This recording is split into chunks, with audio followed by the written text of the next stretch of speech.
En fait, nous avons observé qu'il y a, si vous voulez, une traîne des pas du ministère de l'administration des territoires et de la décentralisation pour la réalisation effective de recensement administratif à vocation état civil qui doit nous fournir le fichier électoral. Nous avons aussi observé qu'au niveau du CNT, et sur ce premier cas dont je viens de vous le dire, qui devait être disponible, c'est-à-dire le fichier électoral devrait être disponible depuis, enfin, à la fin de ce mois de février, alors que ça n'a même pas encore commencé. Vous imaginez le retard? Nous avons observé également qu'au niveau du CNT, la constitution qui est les textes, comment on appelle, électoraux qui devraient être élaborés, depuis au mois de juin passé de 2023, jusqu'à présent, rien n'a été fait. Ce qui fait maintenant plus de 8 mois de retard. Et nous ne savons même pas à quand ça sera fait. Et nous avons également observé que compte tenu de toutes ces réalités, il y a la volonté délibérée du gouvernement à ne pas organiser les élections, à ne pas respecter leur engagement pour aller aux élections conformément au cadre de dialogue que nous avons animé, mais aussi conformément à un accord international, celui qui a été signé avec la CEDEAO.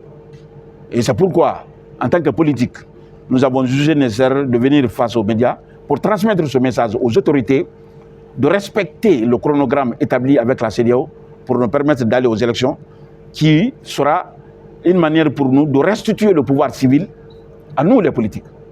Et c'est pourquoi nous ne pouvons pas rester de côté, il faut venir exprimer à nos frères, à nos amis du CNRD, qu'avec tout le respect et l'estime que nous vouons à eux, nous souhaitons qu'ils respectent leur engagement. Et nous lançons ce message et nous croyons fermement à la volonté du colonel Doumbouya à organiser les élections à bonne date. Cependant, les cadres techniques qui sont là, qui doivent l'aider à atteindre ses objectifs, pour nous, nous ne sommes pas dans cet esprit. Nous avons vu des preuves la dernière fois, je vous l'ai dit tantôt. Et c'est pourquoi il faut dénoncer la pratique avant que ça soit tard. Je crois que les choses se font selon les normes.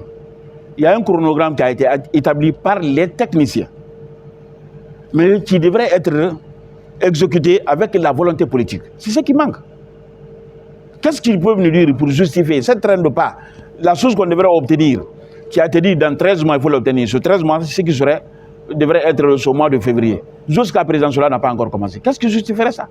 La Constitution a été dit de façon explicite qu'au mois de juin, plus tard, 2023, qu'on allait obtenir la Constitution. Ça fait 8 mois de retard. Qu'est-ce qui justifierait cela?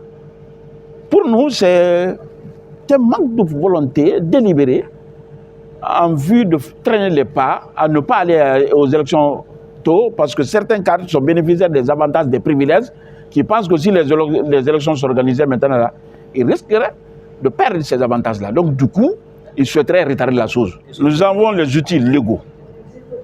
Notamment, c'est cette communication que nous voulons faire.